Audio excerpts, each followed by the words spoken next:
Ambassador Kelin, thanks again for your time. We have a lot to discuss. Give us your impression of Donald Trump's victory in the recent US election. Our impressions has not yet been formulated. And I will say that we read, of course, we are impressed about speculations that every day we are seeing in the press and by some experts and all of that. But of course, we are going to judge future presidency of Mr. Trump by actions, not by the statements that has been also done during his election campaign. What we know about him, it is we are judging, of course, by his previous term, and this term has signaled us that has done a lot of damage to the security, because he has withdrawn from intermediate range missiles, nuclear missiles treaty, INF treaty. He put on the brink of the disaster of the strategic treaty has really been nearly abandoned. He has introduced lots of sanctions against Russia during this term. So these are deeds, what we know. Of course, we took note of his declarations, statements about Russia, about the crisis in Ukraine. We took note that he knows the genesis of the crisis, and this is inspiring. But of course, we will see what he is going to do in his initial steps. We will make assessment of that, and we will see which elements are not only good for United States, but also good for us, and then we will make our judgment. Is he someone Russia can do business with? I would say at the moment, because Mr. Trump keeps silence. He is busy with his nominations of his team, of course, formulation of his policy internally. But we do not yet have contacts with either with him or with his team, so we do not know. Let us put it like that. And I also will say that the current course of the U.S. administration did not change. In fact, they want a strategic defeat of Russia. This does exist. It is now the goal of the national policy of the United States, and they continue to follow it. And tell me, there was a report last week that Trump and President Putin had spoken by telephone. Was that true? It was not true. It has been said that there was no contact so far, and there is no plans either to have a telephone conversation or a personal meeting. And tell me, given the options between President Trump coming back or Kamala Harris coming in, was Russia happier seeing Trump come back? Would you have been able to work with Kamala Harris? Actually, the policy of Biden's administration is the destruction, strategic defeat of Russia, as I have said, and I don't have any information that Kamala Harris may change this goal. There seems to be mutual respect between Putin and Trump. What is it about Donald Trump that Russia likes? Mr. Putin has expressed himself that he likes very much the courage of the president, especially when he became a target of an ostensible assassin or actually a coup on him, and he behaved very courageous, of course. And I think that in these words and in this formulation, there was a high estimation of his behavior at this episode. And as we're into the last few weeks of the Biden administration, give us your assessment of the last 4 years under Joe Biden. Joe Biden has contributed seriously to the crisis between Russia and Ukraine, to the enlargement of Ukrainian conflict by supplying weapons, by leading, of course, Western world and Western countries against Russia. This was all-out war, a hybrid war against our country. So we consider himself as an adversarial administration, of course. So you blame Biden for worsening the situation, even though Russia went to war with Ukraine, you believe Biden contributed? We have had a good chance not to start the war in April 2022, when we conducted negotiations with Ukraine, and we were close to an agreement. But then later on, people like Prime Minister of Britain, like Mr. Borrell, also Mr. Biden, of course, they have said that it should be decided on a battlefield. So it is now being decided on the battlefield. So Russia, in summary, Russia is glad to see the back of Joe Biden. At the back, you mean the To say goodbye to him, yeah. To say goodbye to him.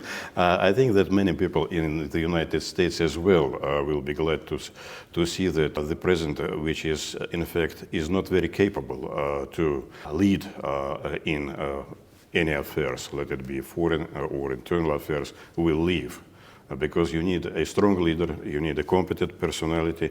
Biden, of course, was a competent personality, but as for serious decision that he can make in this difficult situation, we do not see any improvement. Up until he withdrew from the presidential race, were you surprised that someone as physically frail as Biden was still in the race? Did that shock you? No, we just follow the events. I wouldn't say anything more about that. It was a bit a surprise when Kamala Harris has appeared, but anyway, this is predictable since she was a person, number 2 person in hierarchy of the party, so nothing. And as we look towards next year, with Donald Trump coming in January, do you think there will be better relations between Russia and the United States going forward? We do not predict anything about that. We did also have some aspirations during his initial term in the beginning, because he was saying good words, but then later on he has been put in a situation when he couldn't do anything positive about making our relations better. So this might happen anytime. I can envisage a kind of a large-scale provocation, like it has happened before, like Bucha, like anything Malaysian aircraft that can be especially designed for the purpose of his initial good intention, which will undermine and undercut his initial intentions. Let's talk about the war in Ukraine. What's your assessment of the situation on the ground right now as we speak? Right now, and even today, I can say that the military advancement on our part and liberation of the territories are proceeding quicker and quicker. We are liberating more and more terrain. In October, it was twice as much as June and July, previous months, because the resistance of Ukrainian forces is becoming less serious. They are short of reserves. Trained reserves, of course, not short of weapon. Weapon is sufficient. Supplies are continuing, and they continue to do it.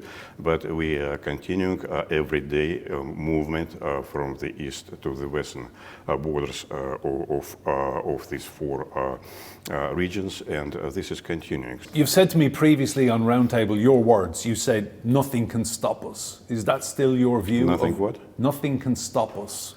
Nothing can stop Russia. So, yes, this is a very populated area. It has a lot of villages, small towns, a lot of defensive constructions that has been built by Ukrainian forces, Ukrainians, during the recent 2 to 3 years in it. So the advancement is slow because of that, of course. But it continues. So we have an overwhelming, of course, this is not a numerical superiority, but in equipment, in preparation of of our troops, of course, we have a serious superiority on that. And just looking at the situation in Ukraine, a lot of reports about 10,000 North Korean soldiers now operating in the Kursk region of Russia, helping Russian troops, fighting for Russia effectively. A lot of people felt that this was a desperate move by Russia.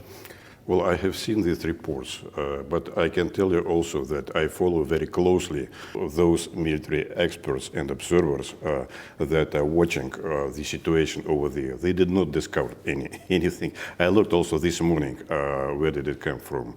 I can tell you that in Kursk region, the situation at the moment is very statical. So there is no serious movement. After we have captured half of terrain that has been previously captured by Ukrainian, so it is now just cut by half.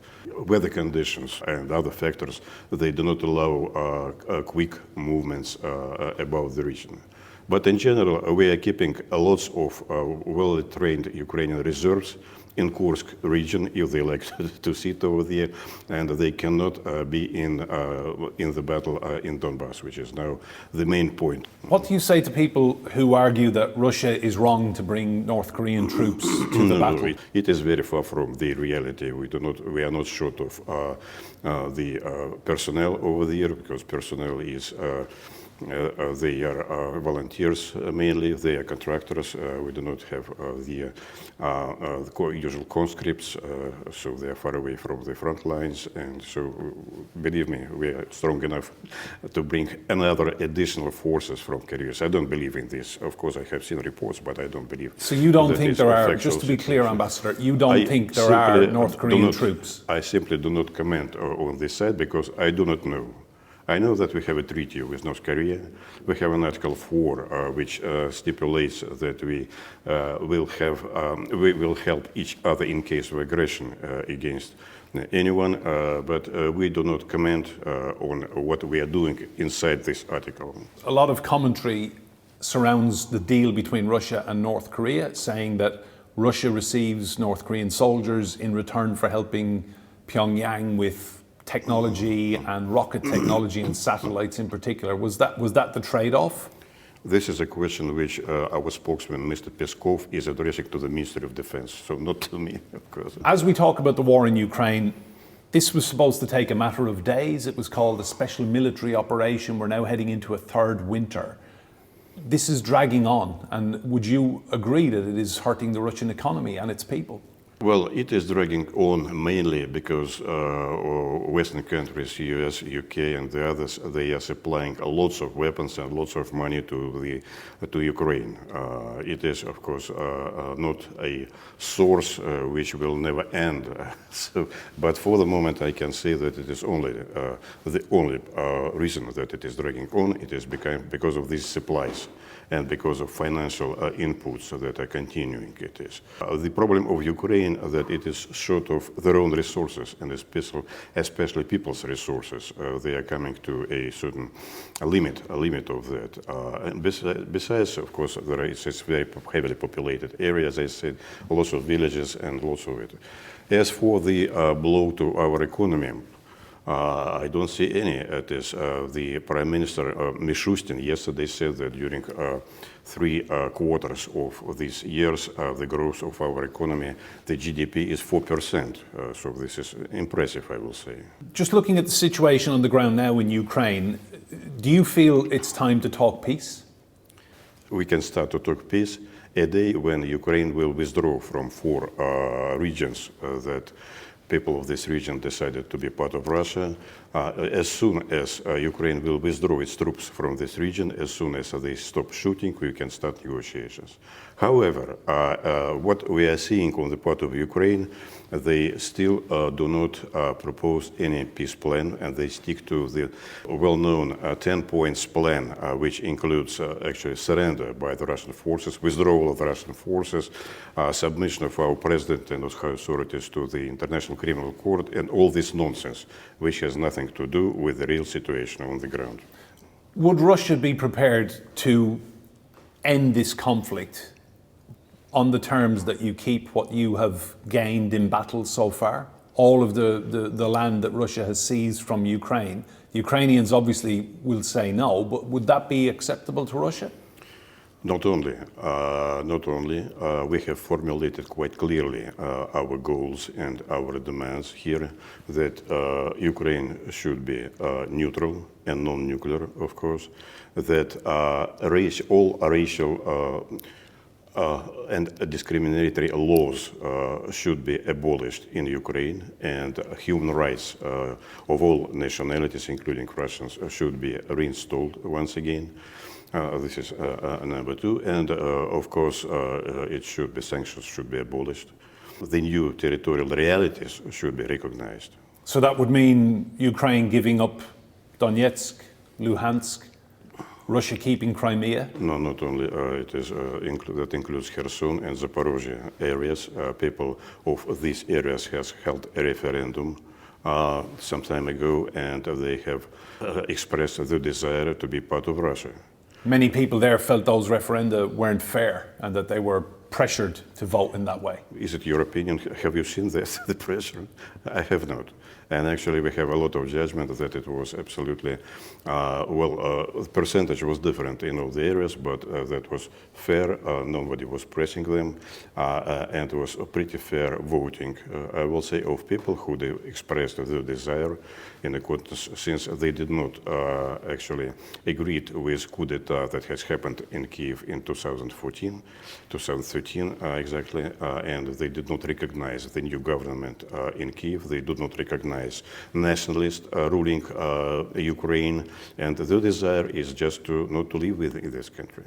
Has Russia been surprised by the defense Ukraine has put up, just how strongly they have fought?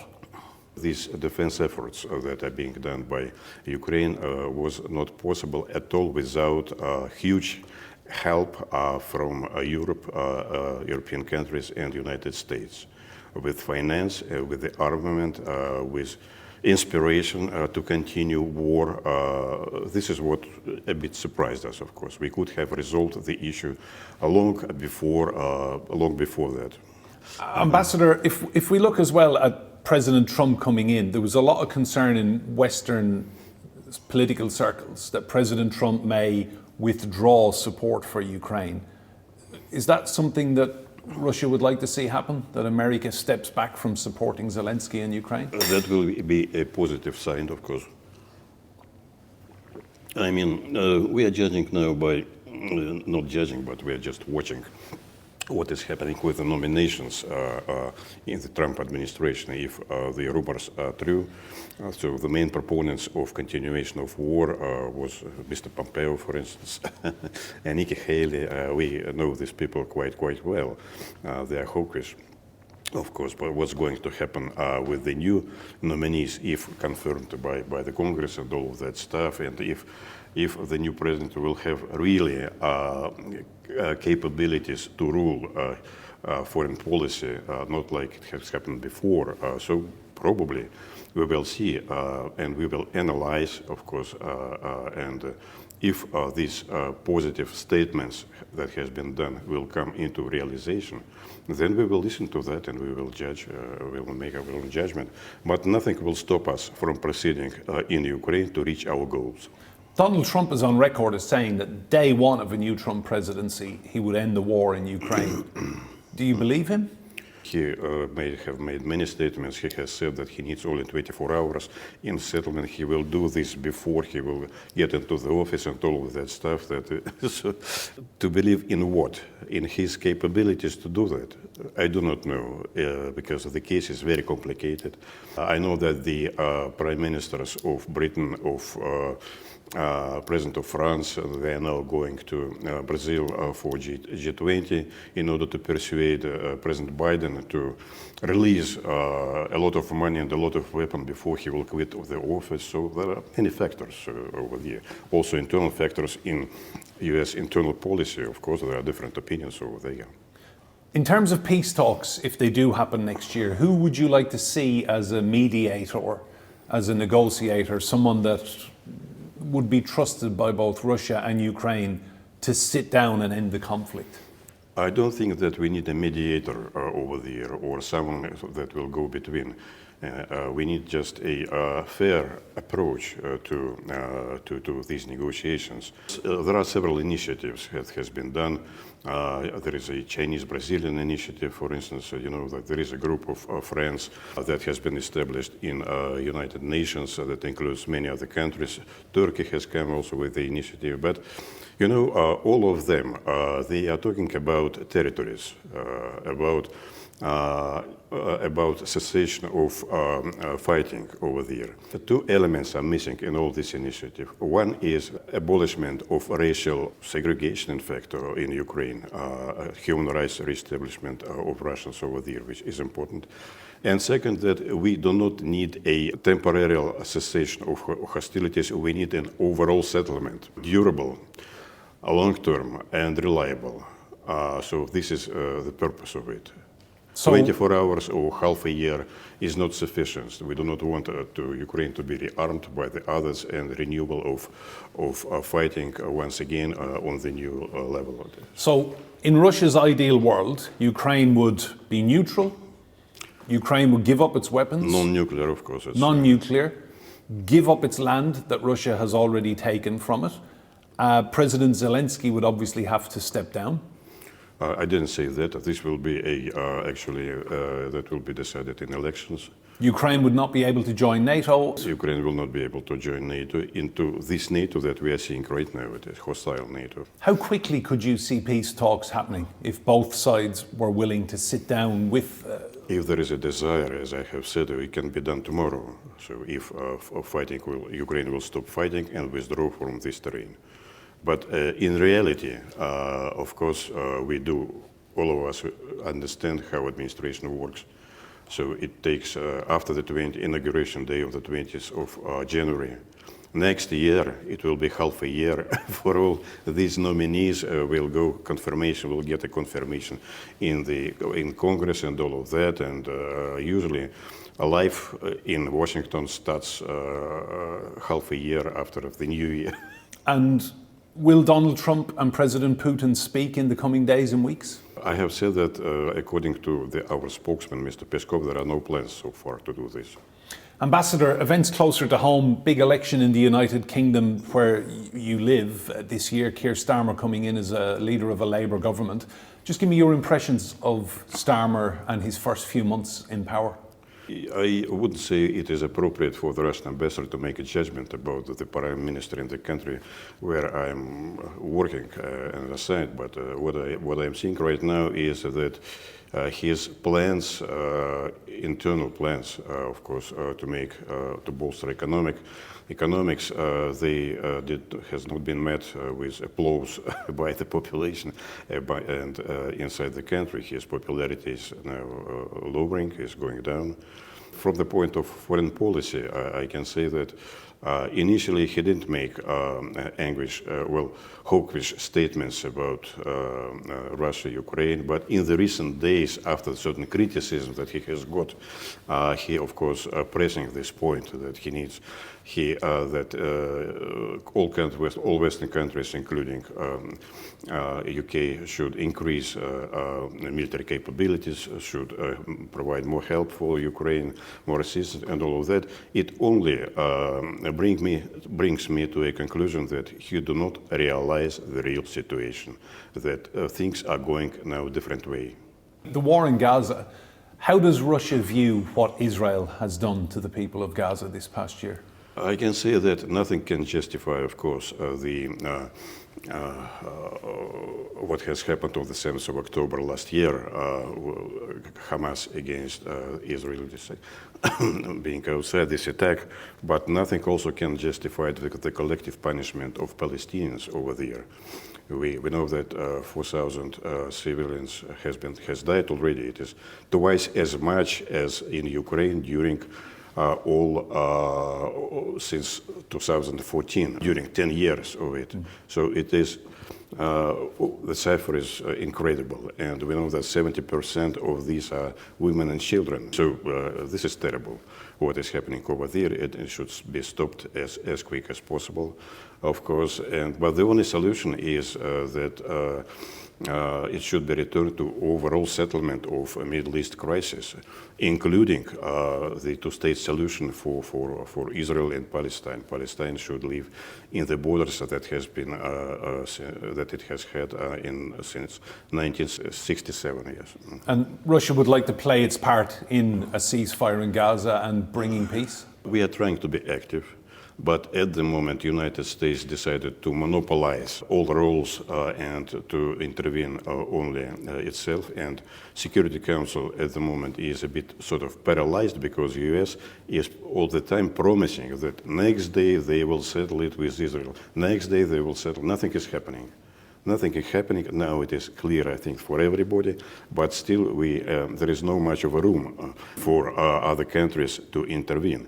We cannot return to the normal format that includes United Nations, European Union, US and Russia, that has been effective for many years. At the moment, it is only US that are trying to take all the place in the negotiations. Ambassador, just finally, as we head towards 2025, do you think next year is the year we will see peace in Ukraine and peace in Gaza? I hope very much that the new year, 2025, of course, will be more prosperous and will be more interesting from the point of view of politics than the previous one. Ambassador Kelin, thanks for your time on Roundtable. Thank you very much for that.